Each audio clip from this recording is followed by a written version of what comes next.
Hai rakyat Malaysia. Hari ini saya akan memberi pendedahan berkaitan alam sekitar yang rata-rata rakyat Malaysia agak kurang peka pada zaman moden ini. Mesti anda tahu kan mengapa ada sesetengah rakyat Malaysia yang kurang endah dengan isu-isu alam sekitar. Ya, sudah semestinya tidak lain tidak bukan teknologi. Ayo kita mulakan. Alam sekitar memainkan peranan yang sangat penting dalam kehidupan manusia. Alam sekitar merujuk kepada segala komponen hidup seperti manusia, haiwan dan tumbuhan, dan yang bukan hidup seperti tanah, bentuk muka bumi dan cuaca. Keadaan yang sentiasa berubah mewujudkan satu keseimbangan organisma dengan alam sekitar. Sedarkah anda bahawa negara kita sentiasa mengalami isu-isu alam sekitar? Ya atau tidak? Sudah tentu ya. Apa? Anda tidak tahu? Tidak mengapa, kita semua manusia biasa. Biar saya jelaskan. Isu utama alam sekitar ialah pencemaran. Pencemaran ialah pembuangan bahan-bahan buangan secara tidak terkawal yang juga merupakan suatu pengumpulan bahan-bahan yang tidak diperlukan oleh kehidupan. Bahan-bahan pencemaran yang kebanyakan berlaku disebabkan oleh aktiviti-aktiviti manusia. 3 isu utama alam sekitar di negara kita yang menjadi buah mulut iaitu pencemaran udara, pencemaran air, pencemaran tanah dan lain-lain. Pencemaran-pencemaran tersebut berpunca daripada 2 faktor iaitu daripada kesan bencana alam semula jadi dan manusia iaitu anda. Antara faktor pencemaran alam sekitar ialah pembuangan sampah secara tidak terkawal, pembuangan sisa-sisa daripada kilang dan jumlah kenderaan di jalan raya yang semakin meningkat yang bagaikan cendawan tumbuh selepas hujan. Kejadian pembuangan sampah di merata-rata tempat masih dapat dilihat berlaku di negara kita ini.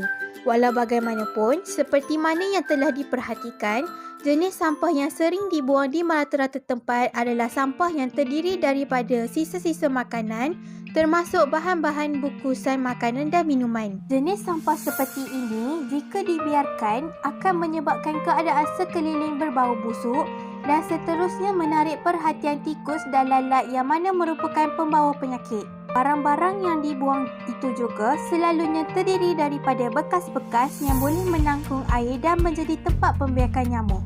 Selain daripada itu, sampah-sampah yang terdiri daripada benda-benda tajam seperti pecahan kaca dan potongan tin juga akan menyebabkan kawasan itu dikotori dan berbahaya. Dapat kita perhatikan juga, benda utama sampah-sampah yang dibuang merata-rata tempat adalah bahan plastik, terutamanya beg plastik dan botol plastik. Seperti mana yang diketahui, benda yang diperbuat daripada plastik konvensional tidak mudah reput dan jika tidak dibersihkan, ianya akan kekal untuk mencemari kawasan tersebut. Walaupun masalah pembuangan sampah sarap di merata-rata tempat di darat ini lebih ketara dilihat, tetapi masalah pembuangan sampah sarap ke dalam air juga akan menimbulkan lebih banyak masalah kepada alam sekitar, terutamanya kepada hidupan-hidupan di dalam air.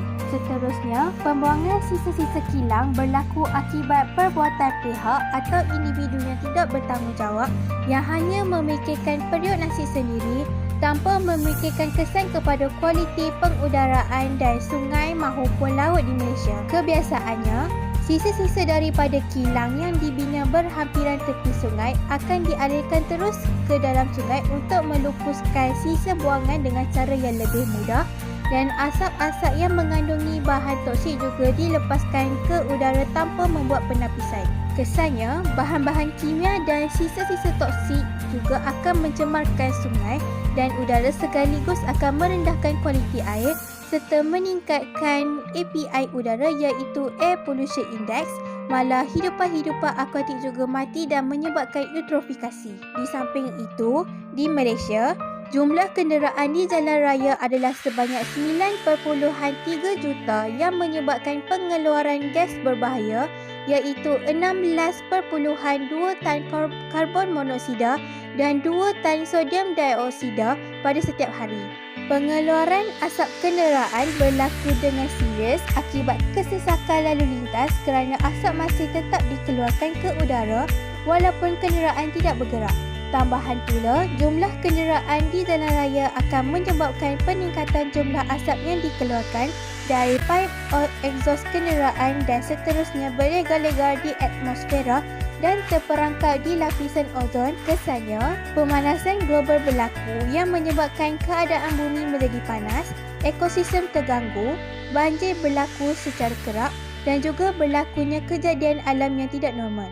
Di samping itu, gas-gas seperti karbon monoksida akan meracuni sistem pengangkutan oksigen dalam darah, akan melambatkan tindak balas manusia dan kesan seterusnya menyebabkan penyakit lelah dan fungsi paru-paru terjejas. Bagi melestarikan alam sekitar, kita mestilah mengamalkan penggunaan teknologi hijau.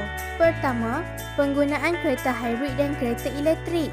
Kedua-dua kenderaan ini dapat menjimatkan kos petrol dan tidak mengeluarkan asap-asap toksik, malah mampu mengurangkan pelbagai pencemaran, termasuk pencemaran bunyi.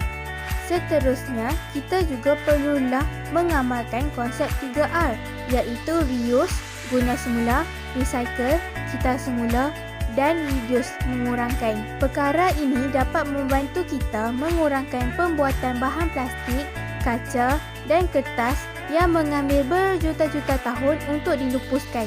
Selain itu, kita boleh menggunakan sisa makanan untuk dijadikan sebagai baja organik bagi menggantikan baja kimia. Alternatif ini adalah salah satu cara terbaik untuk mengurangkan sisa dapur. Kita juga digalakkan menaiki kenderaan awam atau berkongsi pengangkutan bagi meminimumkan pembebasan asap kenderaan. Kita dapat menyelamatkan alam semula jadi daripada terjejas akibat sikap polos kita. Akhir sekali, pihak berwajib harus memastikan kilang dan syarikat yang terlibat agar memasang penapis asap pada cerobong kilang dan saluran paip di kilang masing-masing. Ini adalah bagi memastikan tiada bahan berbahaya yang dibebaskan bersama-sama asap kilang, sekaligus menjaga kualiti udara dan air yang bersih. Sekian, terima kasih. Bye rakyat Malaysia.